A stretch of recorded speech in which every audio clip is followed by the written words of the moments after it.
नमस्कार, स्वागत है आपका। मैं हूं आपके साथ हिमांशु दीक्षित। दोपहर की नंबर 1 डिबेट में आपका स्वागत है। बहराइच में दुर्गा मूर्ति विसर्जन में पथराव और फिर रामगोपाल मिश्रा को मारने वाले आरोपियों के एनकाउंटर पर अब जो सियासत है वो तेज हो गई। सवाल उठ रहे हैं कि क्या वोट बैंक के लिए एनकाउंटर को फेक बताया जा रहा है। सवाल है कि रामगोपाल के कत्ल पर चुप अखिलेश यादव को आरोपी सरफराज पीड़ित क्यों नजर आ रहा है। क्या आरोपी मुसलमान हैं इसीलिए सरकार अपनी नाकामी छिपाने के लिए इनकाउंटर कर रही है। इनकाउंटर नई परिभाषा में हाफ इनकाउंटर और फिर ये इनकाउंटर हाफ इनकाउंटर ये डराने के लिए हैं। आप मुझसे ना नाम बताते ना कुछ बताते तब भी मैं कह सकता था कि इनकाउंटर किसका किया इन्होंने। मुख्यमंत्री जी से जो मिलाया हो उसे क्या मुआवजा क्या नौकरी की बात करें हम। अच्छा बताइए, मुख्यमंत्री जी के साथ जो 2 घंटे वक्त गुजारा हो उन्हें तो सरकारी नौकरी देनी चाहिए। और फिर जो फेक इनकाउंटर में निकलेंगे उनको क्या नौकरी देंगे क्या ये। तो देखिए, अखिलेश यादव के इस बयान से सवाल उठ रहे हैं कि क्या अखिलेश के लिए अपराधी पीड़ित है। क्या अपराधी मुसलमान हैं तो अखिलेश यादव उसके नाम पर तुष्टीकरण की राजनीति कर रहे हैं। ये सवाल उठ रहे हैं। क्या अखिलेश हत्या के आरोपी सरफराज को नौकरी देंगे। अखिलेश के इस बयान पर बीजेपी किस तरह से पलटवार कर रही है वो भी सुनिए। अखिलेश यादव जी किस प्रकार से कहते हैं कि रामगोपाल मिश्र के परिवार को नौकरी या मुआवजे के लिए वो मांग नहीं करेंगे। ये दिखाता है कि कितनी असंवेदनशीलता और किस प्रकार की मानसिकता है। जब रामगोपाल मिश्र को 25 से 30 छर्रे लगे उस दिन एसटी हसन समाजवादी पार्टी के नेताओं ने जस्टिफाई करते हुए कहा कि अरे झंडा निकालोगे तो ऐसी प्रतिक्रिया होगी, डीजे म्यूजिक प्ले करोगे तो ऐसी प्रतिक्रिया होगी। इस प्रकार के कुतर्क समाजवादी पार्टी के लोग देने लगे। ये दिखाता है कि उनके मन में केवल दंगाइयों को सुरक्षा कवच देना है, परंतु जो पीड़ित है उनके लिए कोई बात नहीं उठाएंगे क्योंकि पीड़ित हिंदू पक्ष से हैं और दंगाई जो है वो वोट बैंक से है। देखिए, अखिलेश यादव ने इससे पहले मंगेश यादव के एनकाउंटर पर सवाल खड़े किए थे और फिर सुल्तानपुर कांड के दूसरे आरोपी अजय पाल का एनकाउंटर हुआ तो अखिलेश उसे बैलेंस करने वाला एनकाउंटर बता रहे थे। याद कीजिए, उससे पहले दुनिया में कहीं ऐसा होता हो कि जब पहले इनकाउंटर पे सवाल उठाओ मंगेश पर तो सरकार कहती है क्योंकि हमें बैलेंस करना है तो उसमें क्षत्रिय को भी मार दिया। और अखिलेश यादव ही नहीं, कांग्रेस ने भी एनकाउंटर पर सियासत शुरू की। कांग्रेस भी एनकाउंटर को फेक बता रही है। कांग्रेस कह रही है कि योगी आदित्यनाथ अपनी कुर्सी बचाने के लिए एनकाउंटर करा रहे हैं। ये पहले से फर्जी इनकाउंटर करा रही है, चाहे वो मंगेश यादव का हो, अजीत प्रताप सिंह का हो, चाहे ये बहराइच, ये केवल और केवल अपने फेलिवर को अपनी कमियों को छिपाने के लिए की। और सरकार केवल दंगा कराना और फर्जी इनकाउंटर कराना। दंगाई तो दंगाई है। दंगाई को आप किसी धर्म के साथ क्यों जोड़ते हो। जिन्होंने दुकानें जला करके खाक कर दी, पूरी मार्केट जला दी और घरों में घुस करके औरतों के साथ बदतमीजी की, उनका भी इलाज करना चाहिए। उत्तर प्रदेश में इतना भीतर घात है बीजेपी में, इतना योगी जी की कुर्सी खतरे में है और डावाडोल स्थिति है कि वो उसी को बचाने में लगे हुए हैं। उत्तर प्रदेश में फर्जी एनकाउंटरों की एक लिस्ट है, चाहे वो विकास दुबे हो, चाहे अभी वो यादव जी का हुआ। अब इस तरह की बातें कि उत्तर प्रदेश की जो पुलिस एक रूट पर व्यवस्था नहीं कर सकी, वो एनकाउंटर करने में सबसे आगे रहती है। चप्पल पहन के करना पड़े फिर भी दौड़ के एनकाउंटर करते हैं। तो एनकाउंटर पर सवाल उठ रहा है जबकि आरोपी खुद अपना गुनाह भी कबूल कर रहा है। आज इस मुद्दे पर चर्चा करें, लेकिन उससे पहले आरोपी के कबूलनामे का एक वीडियो भी आपको देखना चाहिए।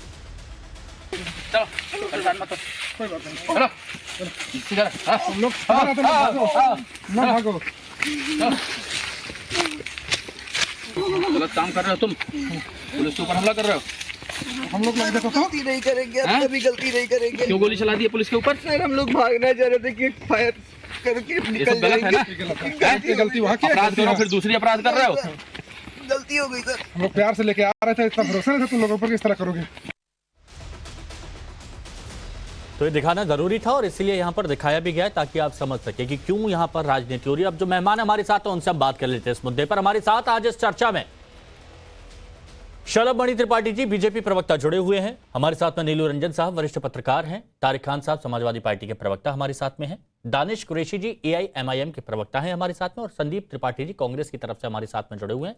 आप सभी का बहुत स्वागत है। तारिक भाई, बीजेपी ये कह रही है कि जब मंगेश यादव का हुआ तब उस एनकाउंटर में आपको जाति नजर आई, और यहां पर आप लोगों को धर्म नजर आ रहा है, और इससे आगे आप बढ़ नहीं पा रहे हैं, अपराधी को अपराधी की नजर से नहीं देख पा रहे हैं। जवाब दे दीजिए।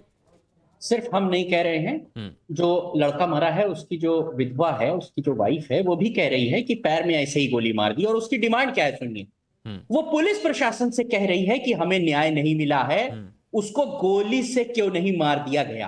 अब मुझे समझ में नहीं आ रहा है कि ये कहां है। तालिबान में है, तालिबान में है, तालिबान में है।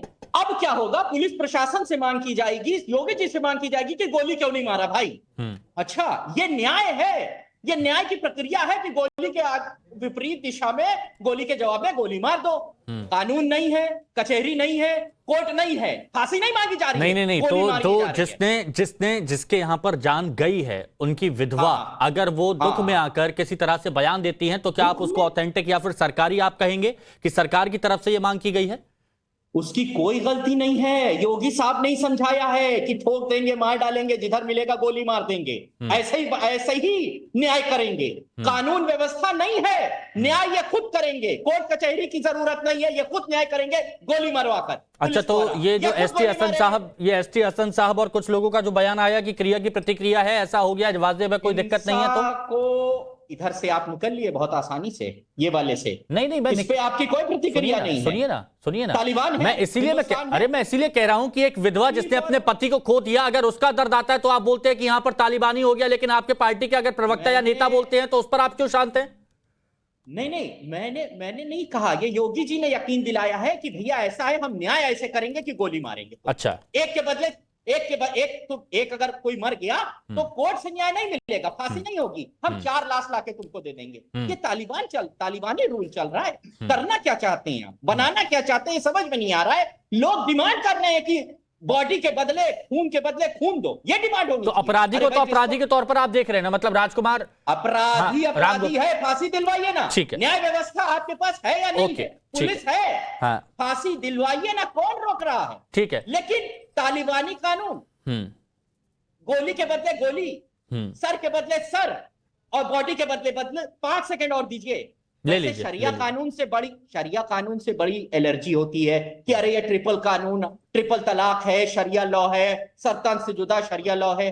अब बॉडी के बदले बॉडी मांगी जा रही है, ये भी तो शरिया में है, ये भी तो इस्लामिक कानून है, तालिबानी कानून है। इस पे सब लोगों के ऊपर मौन है एकदम। नहीं, यहाँ देखिए, जब दोपहर की नंबर 1 डिबेट होती है 1 बजे की, तो यहाँ पर कहीं पर मौन धारण नहीं किया जाता, यहाँ पर खुल के सवाल होते हैं, खुल के जवाब भी होते हैं। शलभ मणि जी सामने हैं, सीधे सवाल कर लेते हैं। बताइए शलभ जी, बहुत से सवाल उठा दिए तारिक खान ने। हिमांशु जी, मुझे बड़ी हैरानी हो रही है कि जो लोग इस मानसिकता के हैं कि घर पर अगर घर से पथराव हो रहा है, घर से गोलीबारी हो रही है, और उसके बाद प्रतिक्रिया स्वरूप उस घर पर चढ़ के कोई अगर झंडा उतारता है, तो बजाय इसके कि पुलिस को फोन करें, उसके खिलाफ कार्रवाई कराएं, जो लोग सीधे शरिया को विश्वास करते हुए उसको गोली मार देते हैं, आज किस प्रकार से संविधान की बात कर रहे हैं। जिनके ज़हन में शरिया बसा हुआ है, जिनके मन में शरिया बसा हुआ है, जिनके व्यवहार में शरिया बसा हुआ है, जो घर से पथराव कर रहे हैं, घर से फायरिंग कर रहे हैं, एक जुलूस के ऊपर, दुर्गा प्रतिमा के ऊपर पथराव करके उसको अपवित्र कर रहे हैं, और उसके बाद जब कार्रवाई होती है, हम जब सिखाते हैं ये सीरिया नहीं है, ये पाकिस्तान नहीं है, ये हिंदुस्तान है, यहाँ बाबा साहब भीमराव अंबेडकर जी का संविधान है, जो शरिया मानते हुए सीधे बेगुनाह नौजवान के ऊपर गोली चलाएंगे, उसकी हत्या करेंगे।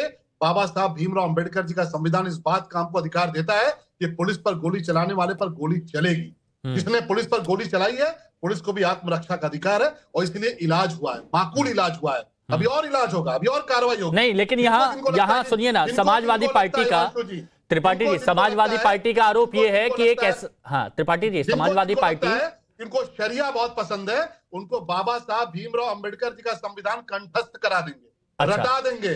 ये हमारी सरकार है, बाबा साहब भीमराव अंबेडकर जी का संविधान चलेगा। अच्छा, लेकिन एक सवाल जो समाजवादी पार्टी और कांग्रेस सभी लोग पूछ रहे हैं, एआईएमआईएम भी पूछ रही है, सबका एक सवाल है कि ये जो एक परिपाटी सेट करिए ना, ये ठोको नीति, बॉडी के बदले बॉडी, ये गलत है और ये गलत संदेश दिया जा रहा है। इस पर जवाब, फिर आगे बढ़ता हूं। तो ऐसा है कि आप जरा मुझे एक बात बताइए, राम गोपाल जी मारे गए, जिन लोगों ने मारा समाजवादी पार्टी का आप एक बयान दिखा दीजिए। आमतौर पे विपक्ष की जिम्मेदारी ये होती है कि विपक्ष ये सवाल उठाता है कि भाई हत्या हो गई, उस पर कार्रवाई करो, उनके खिलाफ कड़ी कार्रवाई करो। लेकिन राम गोपाल नाम का एक बेगुनाह नौजवान मार दिया गया, समाजवादी पार्टी की तरफ से सरफराज या उसके खानदान के लोगों के खिलाफ कोई मांग हुई क्या उसके खिलाफ कार्रवाई करो? अच्छा। कांग्रेस पार्टी की तरफ से कोई मांग हुई क्या? और जब कार्रवाई हो रही है, जबकि गुनाहगार स्वयं स्वीकार कर रहा है। आप देखिए, गुनाहगार स्वयं कह रहा है कि साहब नेपाल भागना चाहते थे, और अभी तो बहुत परतें खुलेंगी, अभी बहुत सारी चीजें खुलेंगी। अब बताइए संदीप त्रिपाठी जी, आप लोग कह रहे हैं, सुप्रिया श्रीनेत और बहुत से कांग्रेस नेता ये बोल रहे हैं कि अपनी कुर्सी बचाने के लिए योगी आदित्यनाथ ये सब कर रहे हैं, लेकिन जब गुनहगार खुद मान रहा है कि उसने पुलिस पर गोली चलाई है और अगर कुछ गलत हुआ है, देखिए झंडा उतारा जा रहा है, उसको भी हम जायज नहीं ठहराएंगे, वो भी गलत है, लेकिन इसका मतलब ये नहीं कि हत्या कर दी जाएगी। पुलिस वाली कार्रवाई आप करते तो ये खुलकर आप लोग क्यों नहीं बोल पाए? हिमांशु जी, जिस तरीके से बहराइच की एसपी का बयान आया, उन्होंने कहा कि हम वेपन को जो है रिकवरी के लिए जा रहे थे और वो वेपन लोडेड था और इसलिए वो उन लोगों ने गोली चला दी। ये हमारा बयान नहीं है, वहां के एसपी का बयान है। अब बताइए कि जो पुलिस मतलब वेपन आप रिकवर करने के लिए जाते हैं और लोडेड पिस्टल रखी है, उससे गोली चला देते हैं, मतलब हास्यास्पद बात लगती है कि नहीं लगती है? क्या इतनी अनट्रेंड हमारे उत्तर प्रदेश की पुलिस है? एसटीएफ क्या इतनी नकारी और निकम्मी है कि कोई लोडेड पिस्टल रखे रहेगा और गोली चला देगा और आप उसको जो है गोली चलाने देंगे? मतलब ये हास्यास्पद है या नहीं, सुनिए, पुलिस की थ्योरी जो आपने एसपी का कहा, पुलिस की थ्योरी ये है कि उन्होंने वहां पर हथियार छुपाए थे और जो हथियार जिस जगह छुपाए थे वहां उसको पता था, तो वहां पर उसने हथियार छीन के किया। ठीक है, इस पर भी जांच होनी चाहिए, मैं वो नहीं कह रहा हूं, लेकिन जो सवाल यहां पर उठाया गया वो बताइए ना। सबसे पहला ये सवाल कि जो गलत है उसको गलत क्यों नहीं कहते आप? नहीं, हम आते हैं, सब पे आते हैं। पहली बात तो हमने जो हत्या हुई उसको, चाहे सुप्रिया श्रीनेत जी का ही बयान देख लीजिए या किसी भी राष्ट्रीय प्रवक्ता जो भी कांग्रेस के जिम्मेदार व्यक्ति है, सबने कहा कि हत्या किसी प्रकार की हत्या हो, चाहे वह बाबा सिद्दीकी की हत्या हो, चाहे ये जो है रामगोपाल मिश्रा जी की जिसकी बलि ले ली गई सिर्फ राजनीतिक की ओर फसल काटने के लिए, वो हत्या को हम जायज नहीं ठहराते। लेकिन मैं सिर्फ अभी सलम मणि जी 2-3 बातें बार बार सरिया कर रहे थे। साहब, आप मनुस्मृति को मानते हैं या नहीं मानते? मनुस्मृति में आपका विश्वास है? बोलिए आपका। क्या मनुस्मृति को आप डिनाई कर देना चाहते हैं?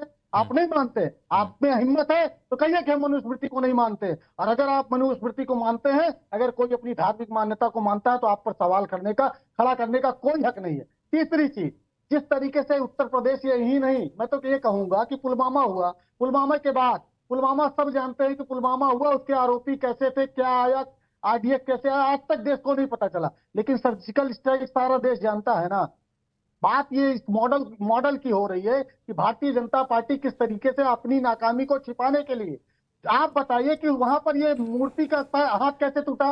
माता जी की प्रतिमा आप नहीं संभाल पा रहे हैं और आप सवाल खड़ा कर रहे हैं विपक्ष पर। बड़ी शर्मनाक बात है कि आप, अच्छा, लेकिन आप लोग जिस तरह से माहौल बना रहे हैं तो उस पर बीजेपी जवाब देती है। हाँ, शलभ जी जवाब दे दीजिए, फिर अब आते हैं हमारे जो दानिश भाई उनके पास। हाँ, देखिए, इन्होंने कहा कि एसटीएफ और पुलिस, उत्तर प्रदेश पुलिस नाकारा है। उत्तर प्रदेश पुलिस और एसटीएफ कितनी नाकारा है शक्ति जी, ये तो आपको समझ में आ रहा होगा कि अपराधी मारे जाते हैं तो भुकर के रोती है कांग्रेस पार्टी, आंसू आपके बहते हैं। बोलने दीजिए हिमांशु त्रिपाठी जी सुनिए ना, यहाँ पर कोई किसी को रोकता नहीं है, अगर बीच में बात करें तो आप करिएगा, लेकिन अभी सुन लीजिए एक बार। हाँ, बेचैन क्यों होगा भाई? अभी तो सच्चाई खुलनी बाकी है अभी। और जब अपराधी मारे जाते हैं तो कांग्रेस पार्टी रोती है, आतंकवादी मारे जाते हैं कांग्रेस पार्टी रोती है। हमने नहीं कहा, सलमान खुर्शीद ने खुलासा किया कि बाटला एनकाउंटर के आतंकवादी मारे गए तो आपकी नेता सोनिया गांधी फूट के रोई, मोहन शर्मा जी के लिए नहीं रोई, जो बहुत जाबाज इंस्पेक्टर थे, जो अपने बेटे को जिंदगी और मौत के बीच में छोड़ के ऑपरेशन में आए थे, उनके लिए नहीं रोई, वो शहीद हो गए। लेकिन सोनिया गांधी रोई तो किसके लिए रोई? बाटला एनकाउंटर के आतंकवादियों के लिए। ये आपका चरित्र है। आज भी आप कह रहे हैं कि हम सही नहीं ठहराते, राम गोपाल जी की हत्या हो गई। अरे शर्म आनी चाहिए आप लोगों को। आपको तो कहना चाहिए कार्रवाई करो, इनको कड़ी से कड़ी सजा दो। आपकी जुबान नहीं खुलती। क्या मुंह लेके घर में जाएंगे त्रिपाठी जी? क्या चेहरा लेके रिश्तेदारों नातेदारों के बीच में जाएंगे? एक बेगुनाह लड़का जिसके हाथ में लाठी भी नहीं थी, जिसको गोली मार दी गई, उसको जस्टिफाई कर रहे हैं, ये बोल रहे हैं कि नहीं साहब हम गलत थे, हम बोलते हैं ठीक है। नहीं, आप दोनों का सवाल जवाब हो गया। दानिश भाई कहेंगे कि देखिए अभी तक हमारे पास आए नहीं है। दानिश जी, अब ये बताइए, जो गलत है उसको गलत कहने में क्या दिक्कत है? बात कही आपने कि जो गलत है उसको गलत कहना ही पड़ेगा, और मैं शुरुआत यहां से करता हूं कि सबसे ज्यादा गलत योगी है और योगी ने जो सरकार तंत्र बनाया है वो ज्यादा गलत नजर आया। क्यों? क्योंकि मैं आपको बताऊं, इतना बड़ा प्रोसेशन था। हिमांशु, एक बात समझिए, इतना बड़ा प्रोसेशन और उसके बावजूद एक घर के ऊपर जाकर हमलावर होता है, एक व्यक्ति, दूसरा व्यक्ति निकलता है, उसको गोली मार देता है। यहाँ तक आपने सुनिए ना दानिश जी, ये आप एक तरफा बात आप भी करते हैं कि नहीं करते? देखिए वहां पर पुलिस पूरे मामले की जांच करेगी। आपने कहा कि एक हमलावर होता है और घर पर जाके सब तोड़फोड़ कर देता है। शुरुआत कहीं ना कहीं हम तो कह रहे हैं दोनों तरफ से हुआ हो, उसमें कार्रवाई होनी चाहिए ना, कानून सम्मत कार्रवाई होनी चाहिए। दूसरा नहीं, यहाँ से शुरू मत करिए। दरअसल शुरू यहाँ से कार्रवाई से मत करिए। दरअसल शुरुआत जो है मुझे लगता है कि सीएमओ ऑफिस से है, कि कहीं ना कहीं निर्देश है पुलिस को कि पहले तो हंगामा हो रहा है, जिसने शुरू किया उनको करिए और दूसरी बार से चलने दीजिए। उसके बाद सुनिए मेरी बात, मैं आपको ये कह रहा हूं कि लॉ एंड ऑर्डर की जिनकी जिम्मेदारी है उनके खिलाफ अभी तक क्या कार्रवाई, छोटे छोटे जो कर्मचारी है उनके खिलाफ कार्रवाई दिखा के योगी सरकार क्या स्टैब्लिश करना चाहती है कि हमने बहराइच के जो दंगे हुए, मुझे ये बताइए, इन दंगों में एक तरफ एक व्यक्ति मारा गया, दूसरी तरफ उसके ऊपर हमला हुआ। आम जो लोग परेशान थे बेचारे, आम जिनके घर जलाए गए, जिनकी दुकानें जलाई गई, जिनका मार्केट जलाया गया, उनका क्या कसूर था बताइए। उसके बाद मैं आपसे पूछता हूं कि योगी सरकार ने जिस पीड़ित परिवार की फैमिली को बुलाया, मैं ये कह रहा हूं कि जिनके घर मकान दुकान लूटे गए, जिन लोगों का दंगे से कोई लेना देना नहीं था, उनको एक फोन तक किया गया योगी जी ने कि भाई आप मुसलमान थे तो आपके साथ क्या हुआ, आप हिंदू थे तो आपके साथ हुआ? नहीं, ये राजनीति बिल्कुल साफ तौर पे नजर आ रही है। अच्छा ठीक है, नीलू रंजन जी, क्या आपको भी लगता है कि धर्म और जाति देखकर ही ये सारी कार्रवाइयां की जा रही हैं, जैसा विपक्ष को लगता है, एआईएमआईएम, कांग्रेस और समाजवादी पार्टी? देखिए, उत्तर प्रदेश में पहला इनकाउंटर नहीं है। पिछले अगर आप देखेंगे 7-8 साल में तो योगी सरकार में बहुत सारे इनकाउंटर हुए हैं, और जो उत्तर प्रदेश जंगल राज के रूप में एक लॉ एंड ऑर्डर के फेल्योर के रूप में जाना था, वो लॉ एंड ऑर्डर की स्थिति बहुत सुधरी है। और पिछला अगर विधानसभा चुनाव देखेंगे 22 का, तो उसमें लॉ एंड ऑर्डर जो है वो एक प्रमुख मुद्दा था, जिसके आधार पे योगी दोबारा चुन के आए हैं।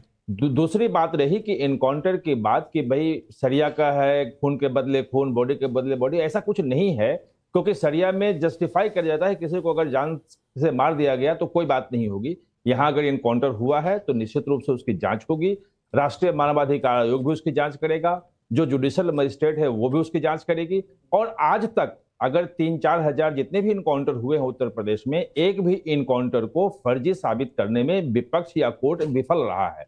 अगर ये इनकाउंटर फर्जी है तो सबूत लेके कोर्ट में जाना चाहिए, हाई कोर्ट जाना चाहिए, सुप्रीम कोर्ट चाहिए। यहाँ संविधान जो है सबको सुरक्षा देता है और सबको आगे आने देता है। रही बात आरोप प्रत्यारोप की, तो ये पॉलिटिक्स है। पॉलिटिक्स में अपने जो वोट बैंक हैं उसको संबोधित करना नहीं, तो यही होता तो है, रंजन साहब आप वरिष्ठ पत्रकार हैं, विश्लेषण बखूबी कर सकते हैं। लोग ये सवाल पूछना चाह रहे हैं और जवाब भी चाहते हैं इसका कि ये कौन सी पॉलिटिक्स है जिसमें रामगोपाल मिश्रा के लिए आवाज नहीं उठाई जाती, वहां पर आवाज उठाई जाती है सरफराज और तालीम के लिए। देखिए, ये आज की कोई पॉलिटिक्स नहीं है, ये पिछले 35-40 साल की पॉलिटिक्स है। MY समीकरण है जिसको सब जानते हैं, अखबारों में, तमाम मैगजीन में तमाम इसके बारे में लिखा जाता रहा है कि मुस्लिम यादव समीकरण जो है वो कैसे एकजुट होगा और कैसे अगर एकजुट हुआ तो कैसे आगे बढ़ेगा। उस समीकरण को तोड़ने के लिए पिछड़ा वर्ग के अन्य जो गैर यादव जो पिछड़ा वर्ग है उसको कैसे हम एकजुट करेंगे तो वो आगे आएगा, वो अलग मुद्दा है। उसके बारे में सबको खुल के पता है। और इसलिए आप देखेंगे मंगेश यादव की बात होती है तो सवाल उठता है, अगर कोई सरफराज को गोली लगती है तो सवाल उठता है, लेकिन विकास दुबे को जब मारा जाता है, गाड़ी पलटती है, तो उस ढंग से सवाल नहीं उठता है। सवाल ये है कि जिसे मारा जा रहा है वो अपराधी है या नहीं है। अगर अपराधी है तो इनकाउंटर हो सकता है, अगर इनकाउंटर गलत हुआ है, फर्जी है, तो उसकी जांच निश्चित रूप से होगी। और मतलब हमारे यहाँ कानून में व्यवस्था है उसकी जांच होने की। अच्छा ठीक है, अब ये बताइए कि जहां पर गुनहगार खुद मान रहे हैं, चलमणि त्रिपाठी जी, गुनहगार खुद मान रहे हैं कि वो भागने की कोशिश कर रहे थे, उसके बावजूद अगर सवाल उठाए जाते हैं तो अब इसका क्या किया जाए, इसका क्या करेंगे आप? पुलिस पर भी सवाल उठाए गए। ऐसे सवालों की परवाह नहीं करते हिमांशु जी। ऐसे सवाल जो लोग करते हैं उन्होंने देश को, मुझसे पूछा ना आपसे? हाँ, आप ही से पूछा। हाँ, ऐसे सवालों की हम परवाह नहीं करते हिमांशु जी। और उत्तर प्रदेश में लगातार दूसरी बार माननीय योगी जी की सरकार है, देश में माननीय मोदी जी की तीसरी बार सरकार है। देश की जनता सब, उससे बड़ी अदालत, जनता अदालत कोई नहीं है। देश की जनता अपना जनादेश देती है और इसलिए जनादेश हमको मिला है कि हम ईमानदारी से काम करें। ये सवाल उठाते रहे, ये तो सवाल हर आतंकवादी के पक्ष में उठाते हैं। ये समाजवादी पार्टी के प्रवक्ता यहाँ बैठे हैं, जरा मुझे बताइए ना, नीलू रंजन जी बहुत वरिष्ठ पत्रकार हैं, उत्तर प्रदेश में धर्म स्थलों पर सीरियल धमाके हुए। बाबा संकट मोचन हनुमान जी के मंदिर में आप जाते हैं दर्शन करने, पूरा खून ही खून था, हम सबने कवर किया था। और जिन आतंकवादियों ने इस घटना को अंजाम दिया, उन आतंकवादियों के मुकदमे वापस लेने का काम कौन कर रहा था? समाजवादी पार्टी की सरकार करे। तो ये आतंकवादियों के साथ है, ये अपराधियों के साथ है, और हम उत्तर प्रदेश की जनता के साथ हैं। हम ऐसे सवालों की परवाह नहीं करते, लेकिन जो शरिया रटेगा उसको संविधान रटाएंगे, ये हमारा दायित्व भी है। नहीं, लेकिन आप ऐसे सवालों की परवाह मत कीजिए। लेकिन त्रिपाठी जी एक बात बताइए, विपक्ष ये कहता आया है कि एक तरफ योगी आदित्यनाथ कहते हैं कि कानून व्यवस्था, लॉ एंड ऑर्डर एकदम चाक चौबंद है, फिर भी जगह जगह से इस तरह की खबरें आती हैं, कहीं पर पथराव होता है, कहीं पर मारपीट, कहीं पर आगजनी, इस तरह से ये सारी चीजें ये रिपीट हो रही हैं और एक के बाद एक रिपीट हो रही हैं। ऐसा नहीं है कि सालों पहले हुआ था। आपने बहुत अच्छा सवाल पूछा हिमांशु जी। इस दुर्गा पूजा में 2 घटनाएं हुई। एक घटना हुई बहराइच में और दूसरी घटना हुई जो मेरा विधानसभा क्षेत्र है उसके बगल के विधानसभा क्षेत्र देवरिया में हुई। ये कौन लोग थे जरा देखिए ना, जिनका दुस्साहस देखिए। एक तरफ तो कहते हैं कि भाई योगी सरकार बुलडोजर चलाती है, योगी सरकार एनकाउंटर करा देती है, उसके बावजूद दुस्साहस देखिए कि कल खुलासा हुआ है कि राइफल जो थी, बंदूक जो थी, उसको पहले से सफाई करके रखे हुए थे। आ गया उसमें प्रत्यक्षदर्शी जो उस दुकान में काम करता था, उसने बताया उस बच्चे ने कि मैं उस दुकान में काम करता था और वो बंदूक पहले से साफ की जा रही थी, गोली पहले से इकट्ठा की जा रही थी। और देवरिया में जिन्होंने घटना की है, चरमपंथी, वो भी गिरफ्तार हुए हैं। उनकी मानसिकता क्या है? कितना होने के बावजूद उनको पता है कार्रवाई होगी और ऐसी प्रचंड कार्रवाई होगी। त्रिपाठी जी, ये हो कैसे रहा है जब आपको पता है कि ये कौन लोग हैं, ये कौन, इन लोगों को कौन उकसा रहा है, तो उस पर क्यों नहीं कार्रवाई करते हैं आप लोग? नहीं हो रही है, मैं कहता हूँ ये नहीं, मैं उसी पे आ रहा था। लेकिन उसके बावजूद ये जो दुस्साहस बढ़ा है, ये दुस्साहस लोकसभा चुनाव के बाद जिस पार्टी की थोड़ी सीटें बढ़ी हैं, उन तो सीधे मतलब ये कह रहे हैं कि समाजवादी पार्टी ये कर रही है। तारिक भाई, लोकसभा चुनावों के बाद जिस पार्टी की सीट बढ़ी है, सीधे आप पर आरोप है समाजवादी पार्टी पर। हाँ, देखिए वो लोग सोनारी का काम करते हैं, इसलिए ज्यादातर लोग अपने आर्म्स रखते हैं। जो लोग भी सोनारी का काम करते हैं, इर्रेस्पेक्टिव ऑफ रिलीजन। पत्रकारिता धर्म होता है। इन्होंने पता, इनका आज आपके चैनल को बहिष्कार करना चाहिए, शाला मणि त्रिपाठी का। पत्रकारिता धर्म कहता है कि आप हिंदू मुसलमान में भेद मत करिए। इन्होंने लिखा 10 पत्रकारों को, और टाइम्स नाउ का पत्रकार भी मुसलमान ही है, उसको लिखा कि वो लोग एक तरीके की खबर चला रहे हैं। इनका बहिष्कार करना चाहिए। आज आपको इनको नहीं बुलाना चाहिए, या तो ये माफी मांगे। नहीं तो यहाँ एक तरह की खबरें कहाँ चलती हैं? सबसे पहले इन्होंने ट्वीट किया, अरे सुनिए साहब, इन्होंने ट्वीट किया कि 7-8 बहराइच मुसलमान के पत्रकार, नाम लिखा। टाइम्स नाउ का पत्रकार भी मुसलमान है, परवेज नाम है उसका। वो लोग एक तरीके की खबर चला रहे हैं। वो निर्भीक पत्रकार अपनी जान पर खेलकर, और राम बनर मौर्य आज तक का पत्रकार, उसका हाथ टूट गया, लोगों ने उसको मारा, वो अपनी जान के खेल कर पत्रकारिता कर रहे हैं। उनको ये हिंदू मुसलमान में बांट रहे हैं, कल आपको बांटेंगे। ऐसे लोगों को चैनल पे मत नहीं, परवेज बहुत मेहनती पत्रकार है, मैं उनके साथ रहा हूं और मैंने उनके साथ कई स्टोरी कवर करी है, ऐसी बात नहीं है। अब सुनिए बात, पहले सुनिए बात। हिमांशु भाई टाइम दीजिए, आपने बहुत टाइम दिया इनको। इन्होंने कहा कि ये सारे मुसलमान पत्रकार जाके वहां एक तरफ की खबर चला रहे हैं। क्या परवेज ने आज तक एक तरफ की खबर चलाई? सबसे मुसलमान पत्रकार, इन्होंने अपराध किया है, इनको माफी मांगना चाहिए देश के सामने कि हिंदू मुसलमान में पत्रकारों को बांट रहे हैं। देखिए, अब जो सवाल उठता है ना, उसका जवाब लेना जरूरी होता है। अगर आप कंटिन्यू बोलते रहेंगे तो फिर जवाब मिल नहीं पाएगा। तो शलभ मणि जी, आप एक तरफ का बहिष्कार करने के लिए बोलते हैं, ये गलत है, इसका जवाब। और किसी का नाम ना लें व्यक्तिगत तौर पर, लेकिन बोलिए ये क्यों? हिमांशु जी, मैंने बहिष्कार करने को तो किसी का कहा नहीं। मैंने सिर्फ इतना बताया कि भाई वहां पर जो पत्रकार हैं बहराइच में, खबरें वहां से जो आ रही हैं, वो पत्रकार कौन से खबरें भेज रहे हैं और कौन बहराइच में कौन स्थानीय संवाददाता है, उनकी हमने सूची जारी कर दी। अब वो सूची देख के देखिए सपा वाले, कांग्रेस वाले पागल हो गए, बेचैन हो गए। और मैंने कहा भाई कि क्या बात है, खबरें वहां से फिल्टर्ड होके आ रही हैं। अब आप देखिए, मेरे वो लिस्ट जारी करने के बाद कल वहां जो सूचना अधिकारी था वारिस अली, उसको संबद्ध कर दिया गया लखनऊ से, जो इंफॉर्मेशन अधिकारी था। और गोली मारने का वीडियो उसी के बाद आया। राम गोपाल को गोली मारने का वीडियो पहले क्यों नहीं आया, जरा मुझे बता दीजिए। ये घटना अगर 3 दिन पहले की है तो वीडियो केवल झंडा उतारने का क्यों आया? यही तो मेरा सवाल था, केवल झंडा उतारने का वीडियो आया। हाँ, दीजिए, नहीं जवाब दीजिए, मैं चाहता हूँ सारी क्लियरिटी सामने आ जाए। आप सुनिए, उस सूची में नाम किसके हैं? ठीक है, आरोप लगाया, आप सुनिए भी। क्या चैनल से पहले सूचना अधिकारी से पूछेगा संवाददाता? वो डायरेक्ट आपको फोन लगाएगा, परवेज डायरेक्ट आपको फोन लगाएगा। आप 10 दिन यहाँ रहते गए, परवेज ने आपके साथ कैंपेनिंग की है। वो सूचना अधिकारी से पूछेगा कौन सी न्यूज देनी है, कौन सी न्यूज नहीं देनी है। कादरी जो भारत समाचार का पत्रकार है, वो पहले फोन करके पूछेगा सूचना अधिकारी से, वो तुरंत न्यूज देगा। सारी न्यूज दी गई और सही न्यूज दी गई। जब बहराइच की बेइज्जती किया इन्होंने, इनको माफी मांगनी चाहिए बहराइच के पत्रकारों से। ये बहराइच की बेइज्जती कहां से आ गई इसमें? अरे भाई, बहराइच के पत्रकार लिख रहे हैं कि वो कम्युनल न्यूज चला रहे, खाली मुसलमान लोग नहीं, देखिए अगर ऐसी कोई तकलीफ होती यहां तक बात आती है। देखिए बात ये नहीं है, बात दिक्कत ये है कि गलत तो गलत। मुझे 5 सेकंड दीजिए।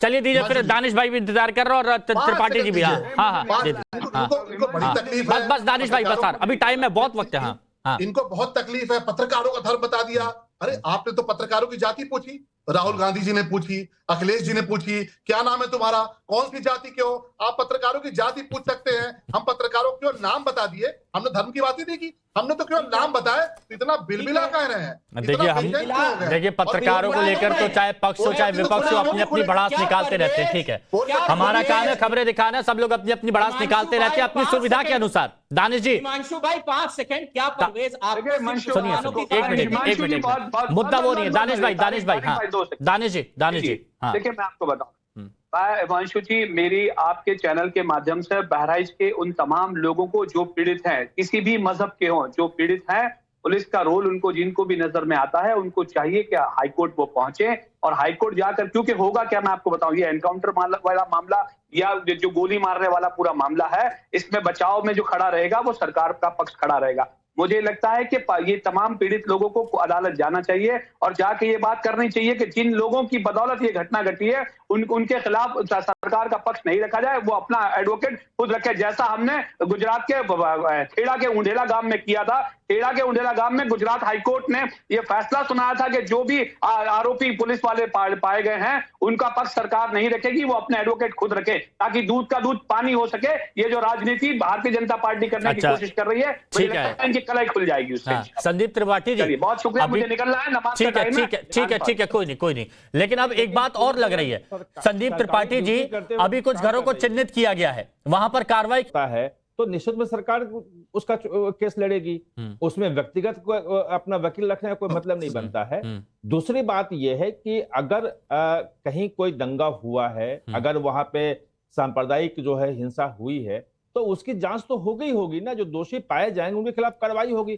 कौन ये कह रहा है कि मैंने तो किसी का सुना ही नहीं कि भाई जो दंगा हुआ है, जो सांप्रदायिक हिंसा हुई है, उसकी जांच नहीं होगी और दोषियों पे कार्रवाई नहीं होगी। ये तो लगातार सिर्फ एक आरोप लगा रहे हैं कि एक तरफा कार्रवाई होगी। अगर एक तरफा कार्रवाई होती है तो आप फिर सामने लगे तथ्य को। अच्छा, मेरे को यही बताइए क्राइटेरिया क्या है? शलमणि त्रिपाठी जी, ये क्लियर कर दीजिए ताकि तारिक भाई और जो कांग्रेस के हैं, AIMIM के, ये समझ जाएं।